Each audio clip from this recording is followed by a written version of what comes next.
Hindi nabasa yung RFID ko. Pagbalik ko, ito lang, just this Monday, hindi ulit nababasa. Tinanggihan. Ang card ko.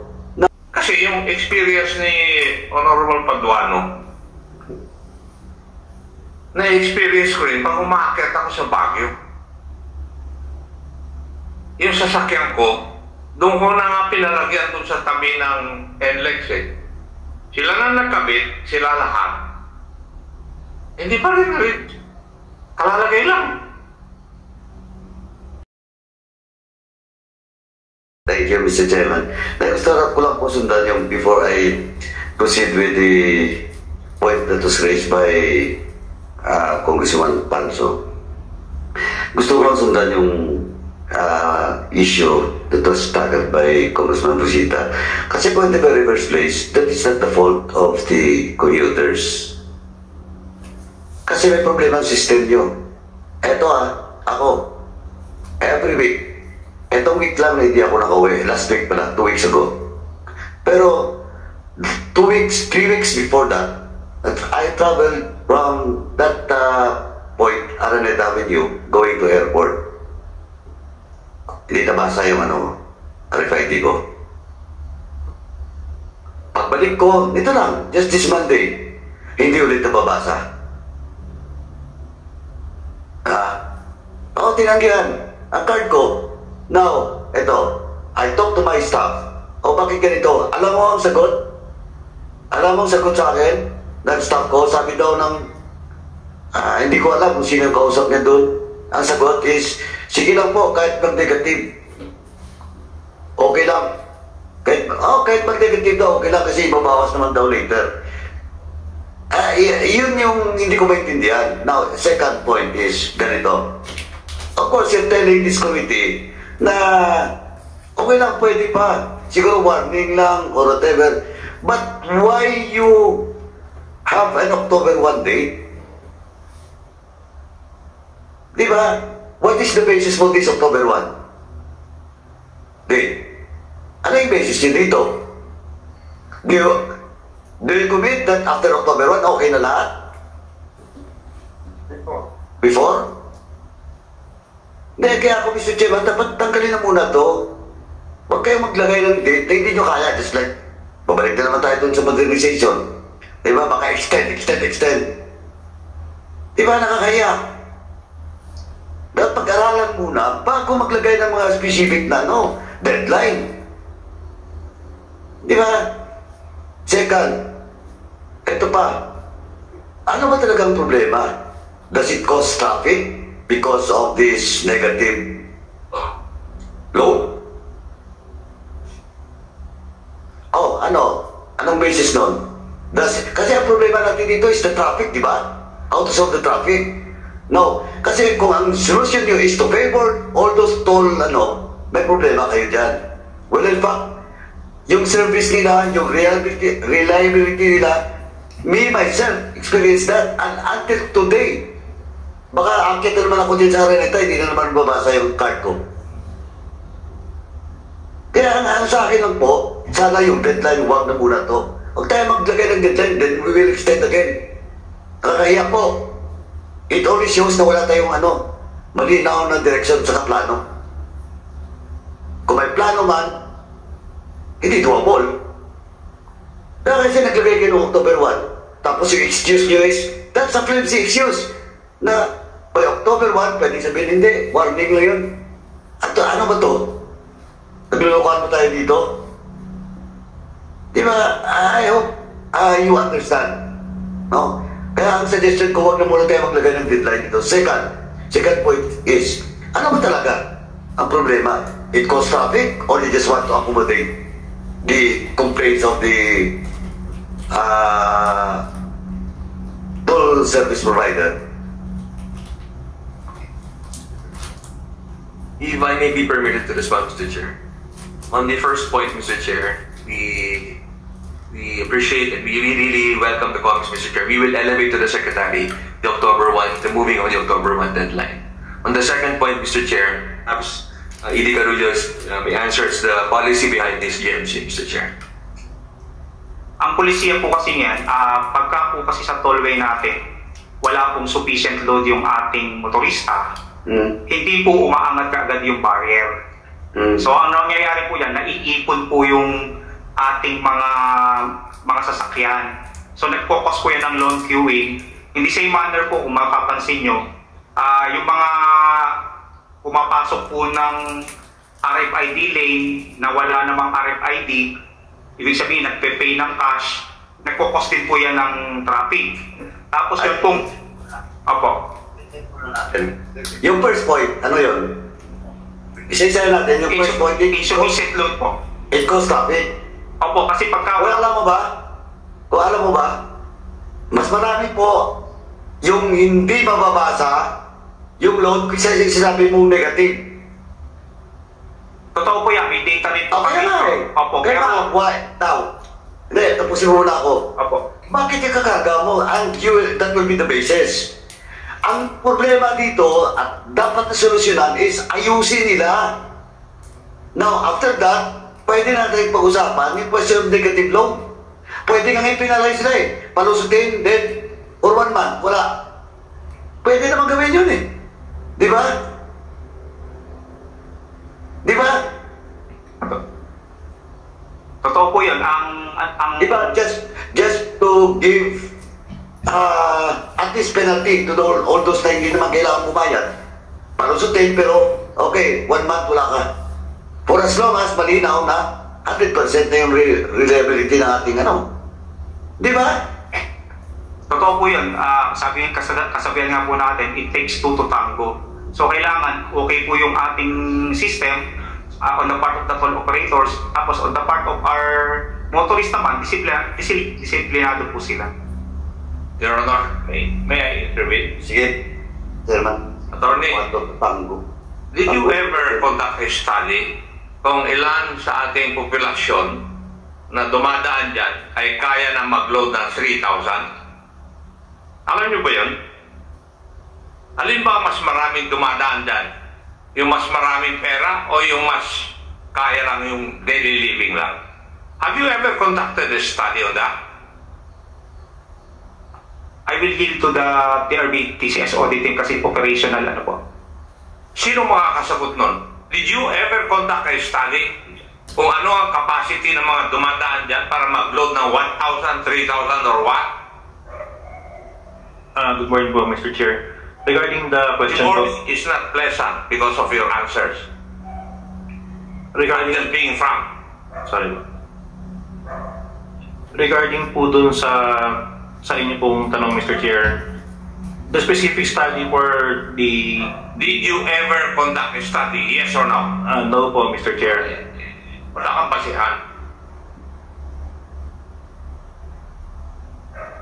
Kasi, nagiging arbitrary yung paglagay nyo ng penalty dito kung hindi nyo kinonduct yung study na yan. Di ba? Hindi naman lahat ng tao kaya na magbayad dyan ng yung gusto nyo.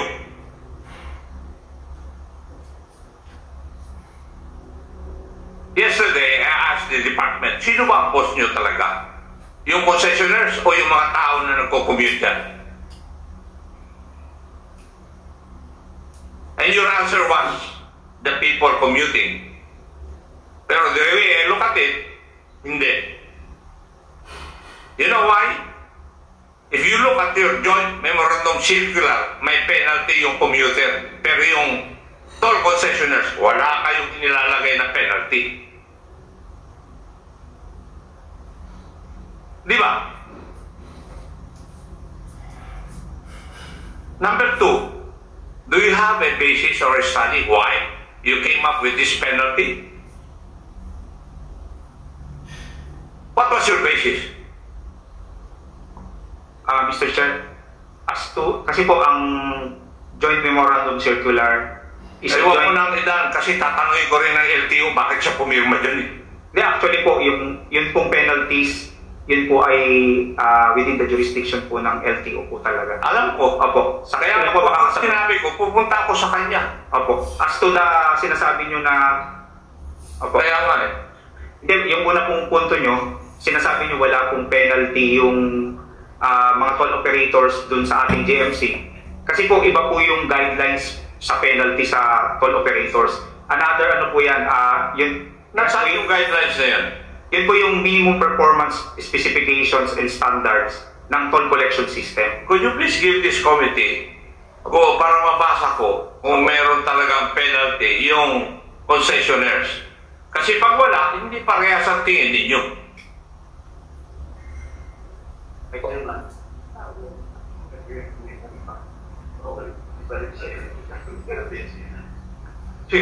Ito, TRB. Kasi napaka-irritation to, tapos sabihin mo, hindi po, yung penalty po nandun sa kabila, wala dito. Joint memorandum circular to eh. Dapat pinasok niyo dito. Kasi po, iba-iba po kasi yung guidelines namin, merong para na operator. Hindi nga eh. Kahit ano, that's a flimsy excuse. Dapat pinasok niyo dito kasi dito mismo makita natin kung indeed, may penalty din sila. Opo, yan. Pinarespect namin yung... Acted nga eh. Diba? Kasi wala dito. No, kung hindi kayo maipit, saka niyo sabihin, hindi, nandun po sa kabila. Yung mga sinasabi mo kanina, it takes two to tango, dito it takes two to tango. Sinisipiriti po, dito sa kabila tango, sa kabila tsa-tsa. Iyo, ganito na lang eh. Yung inyong circular regarding commuters na mag-penalize, alam ng mga tao. In other words, they were made aware of it. But the people were never made aware of itong circular na ito na sinasabi ni Chairman Paduano na para sa mga operators and concessionaires. Diba? Yan po kasing revised MPSS natin. Yan po yung naka-upload po sa website ng TRB. Siguro po may pagkukulang talaga ang TRB to disseminate the information. Pero lahat po ng guidelines namin naka-upload po sa website at saka sa Facebook po ng TRB. Again, I will ask the question. Lahat ba ng tao dito sa Pilipinas o lahat ng dumadaan dyan sa NLEX may wifi o kaya nilang bumasa doon sa inyong account? That is your assumption. At saka po yan, bago po nag-take effect, pinablish po siya sa newspaper in January. Pero, Wala ka na ito. Ako naman. Admittedly po, on that part po, mukhang may pagkukulang po ayahin siya, and we will try to intensify the information campaign.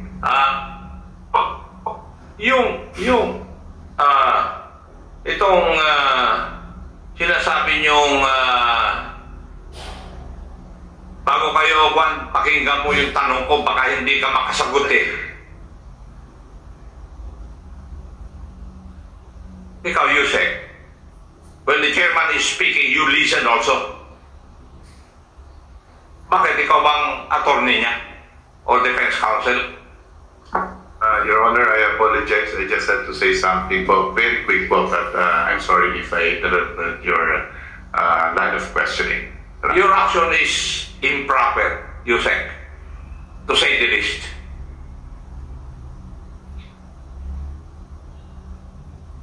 May I ask, in the past, have you penalized the concessionaires? Diyan po sa ating... Yes or no lang yung sagot ng attorney. Meron po... Ipalakad yung pagiging attorney mo rito. I think Have you penalized in the past the concessionaires? hindi pa po na-penalize yung ating mga toll operators, concessionaires. Pwede po ako magpaliwanag? Yes.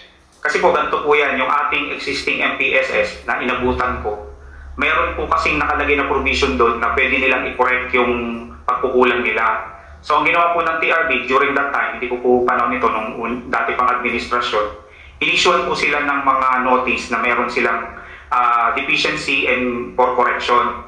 Ang procedure kung ginagamit nila doon, pagka na-comply nila yung deficiency, so nag-issue po sila ng tinatawag na NCAR. Pagka po na-comply nila yung non-conformity or non-compliance, hindi po sila na-penalize.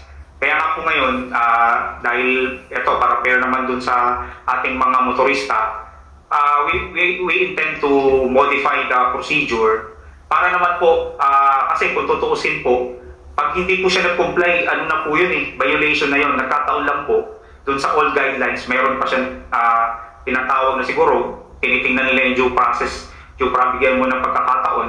Pero ngayon po, ang intention namin, pagka hindi ka nag-comply, bibigyan ka na ng tinatawag na NCAR together with the penalty po. Yun po ang direction ng toll regulatory work. Thank you. General Paduano is recognized. Thank you, Chairman. Kailan ka ba nag-assume sa TRB? This administration po, March 2022. 2020 po. 2023.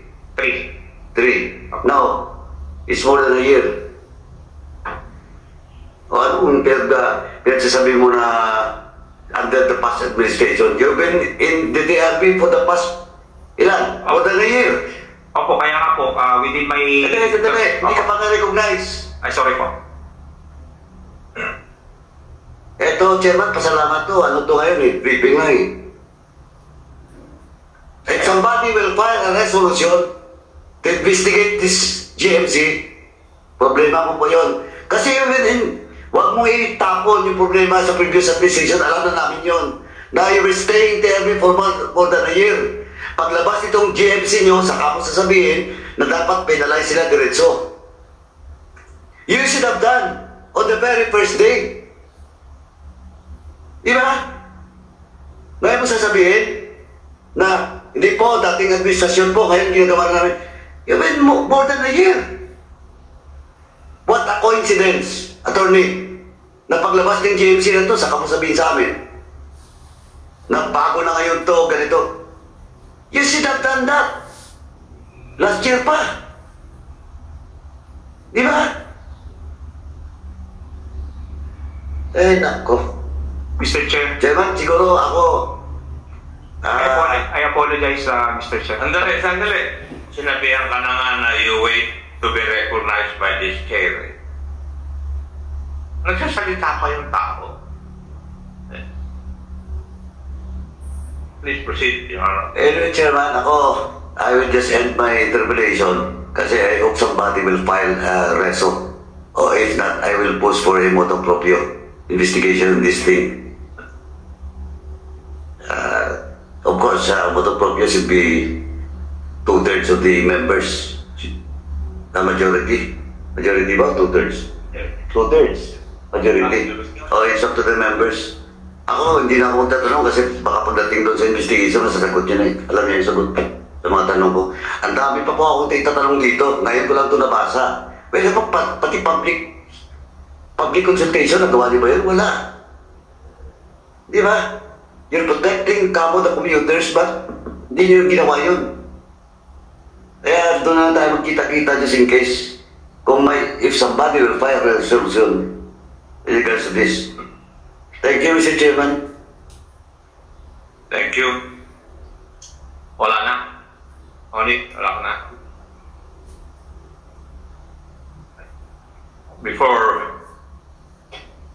Before we end, may I ask TRB, what is the logic behind this circular? Kasi parang atak na atak kayo eh. Could you please explain to this committee the logic?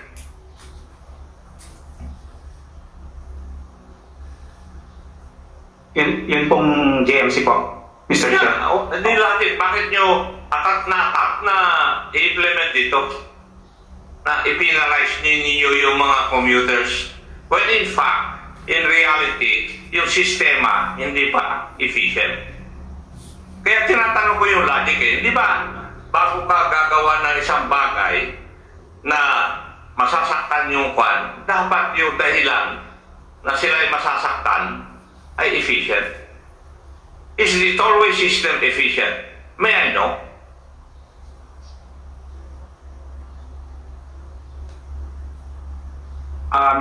Mr. Chair, Yun pong JMC, kaya po gustong Hindi ipasal. yun ang tinanong ko eh. Alin po? Dalawang tanong ko, what is the logic behind this JMC? Number 2, is the tollway system efficient? Please answer the first one. Yung una po, Mr. Chair, yung JMC po kasi isa siya dun sa legal framework to support the full implementation po ng contactless toll collection program. And yung pong board gave us to implement the full cashless October 31 po of this year. So we are hopefully implementing these 3 new guidelines in support of the full contactless program with the deadline on October 31. As to the second question po, kung efficient siya, admittedly po may mga pagkukulang po talaga yung ating system. It is supposed to attain yung contactless program. There are several components of this, but ang principal ay yung sistema. Would you agree? Opo. Now, may I know, 100 efficient na ba yung sistema? Opo, based po dun sa, Mr. Chair, based po dun sa dry run, as you noted also, we found out that the system is not 100%. Oh, hindi pala 100% eh. Eh bakit nyo gustong pahirapan yung mga tao doon sa isang sistema na hindi pa perfecto? Matanong po ba kayo? Kasi yung experience ni Honorable Paduano, na-experience ko rin pag umaakit ako sa Baguio. Yung sasakyan ko, doon ko na nga pinalagyan doon sa tabi ng NLEX eh. Sila na nagkabit, sila lahat. Hindi pa rin kalalagay lang.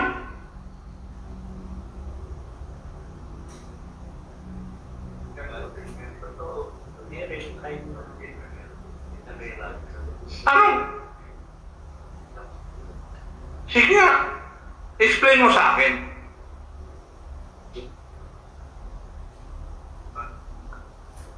Mr. Chair, Sila na ang naglagay, sa kanila yung RFID na nilagay, hindi rin napasa ng sistema nila. Anong kasalanan ko ngayon? opo, Mr. Chair, And you're going to penalize me? doon po sa issue ng mga RFID, can I ask the toll operators to answer? Masasagot po nila yung problema ngayon po. Ikaw namamahala ng tolls eh. Di ikaw ang sumagot bago ko tanungin sila. Ikaw na gusto mag-implement nito eh. Kaya sagutin mo ako. Opo, yung Why are you trying to insist na i-penalize kami, sumusunod naman kami, pero yung sistema ang may diferensya?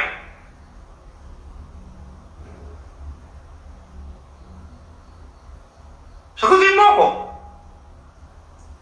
Opo, kaya nga po together with the policy direction of the board ng chairman po natin ng board, Ngayon, we defer the implementation po.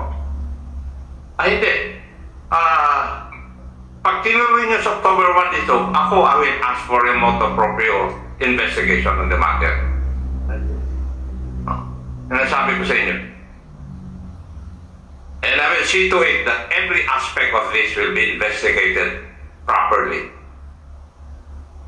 Nameno, attorney, who had a significant hand in coming up with this joint memorandum circular? The LTO, the OTR, TRB,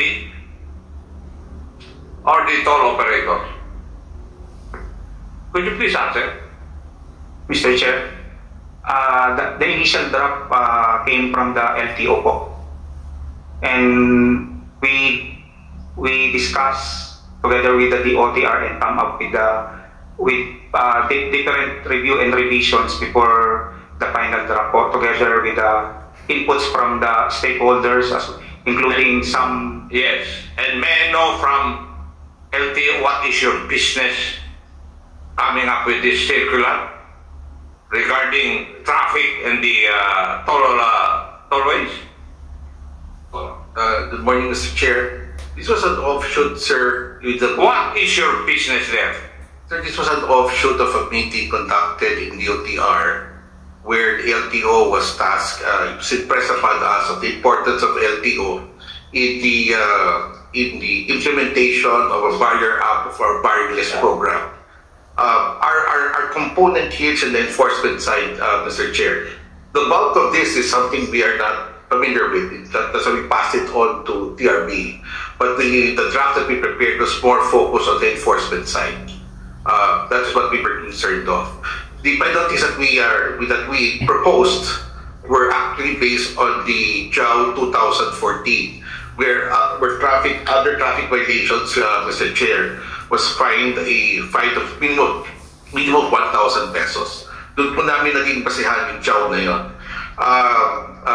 That was our contribution to the draft, Your Honor, was the enforcement side. But this still... Sandali. Yes, sir. Enforcement side. Yes, sir. Ano po ang violation ng motorist under our traffic laws? Ano ang violation na? Ano ang violation dun sa traffic laws? Ano? 4136? Actually, before this... Ano nga ang violation ng halimbawa motorista ako, pumasok ako dun sa wala akong kulang yung aking load. What traffic violation would I commit? Wala po, sir. What's your business on me? It is actually the drafting of this, that's why there was a need for a joint memorandum circular approved. Kaya nga, yes. What law will you implement dyan sa violation dyan sa May no? It's more of the regulatory powers, Your Honor, of the LTO and the OTR. Your regulatory powers are based on law. Yes, sir. Please provide me the law. Republic Act 4136. Ano nga ang provision doon? I give it to you, sir. Ano nga? Obstruction? What? I don't have the exact provision right now. And you were the ones who drafted this and you should know. Yes, sir. Pumirma kayo sa joint memorandum circular. You should know kung ano ang ipapataw nyo sa amin. Opo, sir. Well, kasi, tingnan mo ang violation. There are 3 violations. Number 1, no RFID, dilapidated RFID. First offense, 1,000. Second offense, 2,000. Succeeding offense, 5,000. Insufficient load. First offense, 500. Second offense, 1,000. Succeeding offenses, 2,500. Fraudulent or false RFID, okay na yan sa amin. Yes, sir. Pero itong first 2, ano ang violation nito doon sa lintik na 4136 na sinasabi mo? As I said, sir, we based it... Ang violation, you cite to me what provision of Republic Act 4136 would these offenses fall? None, sir. Bakit mo ako huliin? Ikakasuhan kita. It's not specified in 4136, sir. I agree. Yes, I agree. Because alam ko. Yes, sir. Pero ngayon, pumirma kayo ng circular na may violation, pagbabayarin ninyo yung mga tao, and you let it look as if it's a traffic violation. Kaya tinatanong ko, what is the legal basis of all this? Sir, we're guided by the Supreme Court case in Republic versus Basa, wherein the JAO 2014 was upheld, affirming the regulatory and the fine-setting authority of the DOTR. Question po yung validity ng JAO and authority. Yes, pero ano ang, for example, specific, pumasok ako ngayon, kulang yung aking load. Ano ang i-charge mo sa akin? Wala po, sir. Wala. Wala. Pero dito, meron na. Yes, sir. Bakit ganun? Exactly what I'm saying, sir. We're guided by the Supreme Court case of Republic versus Basa, wherein the authority of the Secretary to impose new fine. And what is the gist of that goddamn decision? Sir, they questioned the validity of the Joint Administrative Order 01-2014, specifically the authority to set fines and penalties and the excessiveness of said fines and penalties. And in that case, sir, the Supreme Court upheld both authority and the fine itself. That's why we we use this as our guideline, sir, because under the JAL 2001-2014, other traffic violations is fined by 1,000 pesos. So doon rin kami nag-base, sir, in setting up the fine, a minimum fine of 1,000 pesos, sir. Minimum fine of 1,000? Yes, sir. Okay. So we just base it on that law. We'll take that. As of now, it will not stop here. I can guarantee you that. Yung first offense, dilapidated RFID. When can you say that an RFID is dilapidated?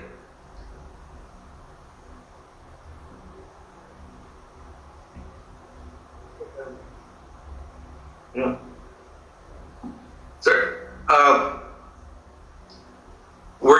I would have to admit it's still working. I do not know, sir. God damn it. It's still working in Guanay. Bakit kayo nag-implement? We are now defining, sir, the dilapidated RFID. But in the initial... Well, you came up with Yes, a sir. particular, and you should come up with the definition of the terms there. Right, sir. And that's what's lacking. We have to complete, sir. Now, what is the definition of a dilapidated RFID?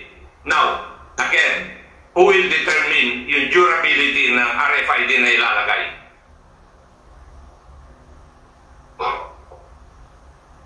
Baka malubog kayo na malubog dito eh. That's true. Do you need the help of the RIUSEC or legal? May I be permitted, Mr. Yes. Chair? On the first point, Mr. Chair, as to what's the potential traffic violation, it is our humble opinion, Mr. Chair, that under the RA 4136, Section 54, there's a violation called obstruction of traffic. So essentially, if any person will drive his vehicle as to obstruct or impede the passage of another vehicle, that constitutes violation. So, as far as we are concerned, in our humble opinion, Mr. Chair, the entering into an RFID lane without any RFID or any insufficient load might constitute obstruction of justice. Obstruction of traffic, Mr. Chair. And on the second point, Mr. Chair, our humble understanding is the lifespan of an RFID is only 2 years. So if after 2 years the RFID has not been replaced, it may be considered dilapidated if it's no longer working, Mr. Chair. O sige, granting without accepting. Yung RFID, wala pang 2 years, hindi na mabasa. And I get penalized. If I may, Mr. Chair. Yeah. Our thinking is that we will not issue a show cause order unless it is clear to us that there is no systems error. Inistorbo nyo na ako eh. Supposing I have an important engagement in Baguio, tapos na-delay ako eh, nagkaroon ako ng damages. Can I run after you? You need to, out of gross neglect or bad faith, yes, you can run after. Ay, kasi yun nga yung sinasabi ko, your system is not yet perfect and yet you penalize us. Agree, sir. Yun ang sinasabi ko. You make your system work efficiently and then we will not complain. The people will not complain. I agree, sir. In fact, to the extent that we are of the thinking that no show cause orders can be issued unless we are sure that the system is working well. Naistorbo mo na nga ako eh. Hindi ho namin sila gagalawin on the ground, sir. Tuloy-tuloy lang mga biyahe nila, hindi ho namin dito store as far as enforcement side is concerned. Yun ang akala mo. Is it the reality? Sir, ngayon po, it's different. But once we now implement the JI... Kaya ngayon yung sinasabi ko, i-perfect nyo muna yung sistema. Yes, sir. Before you can penalize us. Yes, sir. Hindi kami magre-reklamo. Yes, sir. Pero kung yung sistema, may diferensya, tapos kami ang magsasuffer, Yes, I will run after you. Yes, sir. Di ba? Alam ko naman yung rights ko. Yes, sir. But do majority of the people do that? So we will issue, on our part LTO, we will issue an operational guidelines for our enforcers and our deputized enforcers in order to be clear that the motorist cannot be penalized or no show cause order can be penalized if the system, as you said, sir, is not perfect or in error. So sisiguraduhin muna namin before a show cause order can be issued, sir. Again, Attorney Arroyo, who initiated this goddamn memorandum circular?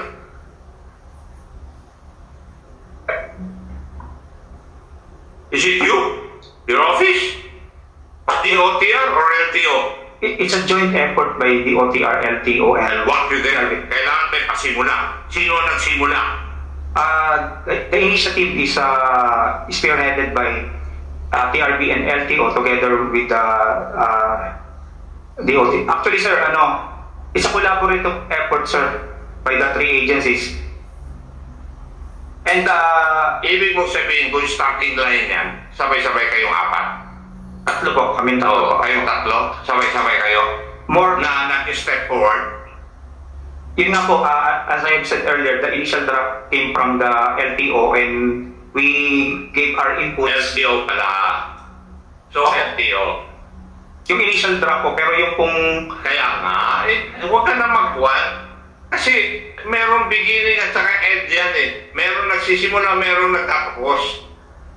Ang tanong ko lang, sino ba, saan nanggaling yung ideya na ito? Yun ang aking katanungan. Dahil yun, sinasabi mo LTO. Yung initial draft po from LTO po. Would you agree, LTO? Mr. Chair, ang aming problema na ng LTO. Ay, dadagdagan ko nga eh. Ito nga barrierless, we did not even know about a barrierless or a barrier. I'll see to it that I will block your budget. Yes. That's why it cannot originate from us, sir. Ang swerte kayo, sabi ni Congressman Paduano, wala tayo sa hearing, kundi po Yes, sir. contempt ko na kayo. Sir, as I said, this was, as I explained, we were just brought to a meeting and that's how it all started. As far as LTO is concerned, sir. And I do not know why the Secretary of the OTR would approve this or would have approved this. Hindi ko maintindihan. Kasi tao ang apektado rito eh. Tao. Masi kami.